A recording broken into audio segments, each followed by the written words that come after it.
കൊല്ലത്ത് ക്ഷേത്രോത്സവത്തിനിടെ മർദ്ദനമേറ്റു കൊല്ലപ്പെട്ട 18-കാരൻ ഹരികൃഷ്ണന് കണ്ണീരോടെ വിടചൊല്ലി ജന്മനാട്.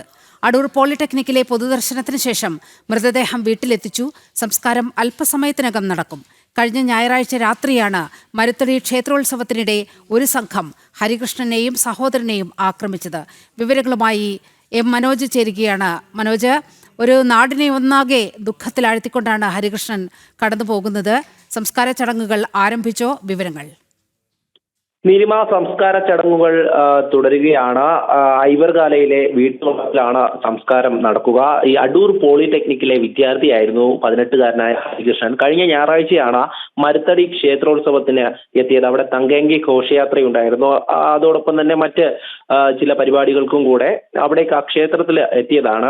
സഹോദരനുമൊത്താണ് ക്ഷേത്രത്തിലെത്തിയത്. ഈ സമയം അവിടെ ഉണ്ടായിരുന്ന ഒരു സംഘം ഇവരുമായി വാക്ക് തർക്കത്തിൽ ഏർപ്പെടുകയും അത് പരിഹരിച്ച് മുന്നോട്ട് പോകുമ്പോൾ സദ്യാലയത്തിന് സമീപത്ത് വെച്ചാണ് ഈ ഹരികൃഷ്ണനെയും സഹോദരനെയും ക്രൂരമായി ആക്രമിക്കുന്നത്. നിലത്ത് വീണ ഹരികൃഷ്ണന്റെ തലയ്ക്ക് അവിടെ ഉണ്ടായിരുന്ന തടിക്കഷ്ണം ഉപയോഗിച്ച് ഗുരുതരമായി പരിക്കേൽപ്പിക്കുകയായിരുന്നു. തലയ്ക്ക് അടിച്ച് പരിക്കേൽപ്പിച്ചു. ഈ പരിക്കിനെ തുടർന്ന് തിരുവനന്തപുരം മെഡിക്കൽ കോളേജ് ആശുപത്രിയിൽ ചികിത്സയിലിരിക്കെയാണ് കഴിഞ്ഞ ദിവസം ഹരികൃഷ്ണന്റെ മരണം സ്വീകരിച്ചത്. പോസ്റ്റ്മോർട്ടം നടപടികളൊക്കെ പൂർത്തിയാക്കി. ഇന്ന് അടൂർ പോളിടെക്നിക്കിലെയും അതോടൊപ്പം തന്നെ പഠിച്ച സ്കൂളിലെയും പൊതുദർശനത്തിന് ശേഷമാണ് മൃതദേഹം ഈ കുന്നത്തൂർ ഐവർകാലയിലെ വീട്ടിലേക്ക് എത്തിച്ചത്. നൂറുകണക്കിന് പേരാണ് കണ്ണീരോടെ അന്ത്യാഞ്ജലി അർപ്പിക്കാൻ വേണ്ടി എത്തിയിട്ടുള്ളത്. ഈ സംഭവവുമായി ബന്ധപ്പെട്ട് 7 പേരെ ശക്തികുളങ്ങര പോലീസ് അറസ്റ്റ് ചെയ്തിരുന്നു. 10-അംഗ സംഘത്തെ രൂപീകരിച്ചായിരുന്നു ഈ അന്വേഷണം നടത്തിയിരുന്നത് പോലീസ്.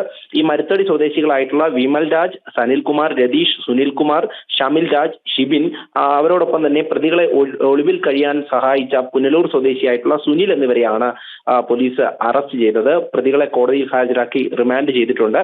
തുടർ നടപടികൾ സ്വീകരിച്ചു വരികയാണ്. ഓക്കെ മനോജ്, നാടിനെ ഒന്നാകെ ദുഃഖത്തിലാഴ്ത്തിക്കൊണ്ട് ഹരികൃഷ്ണൻ കടന്നുപോയിരിക്കുകയാണ്. അന്ത്യാഞ്ജലിയേകുകയാണ് ജന്മനാട് ഹരികൃഷ്ണൻ.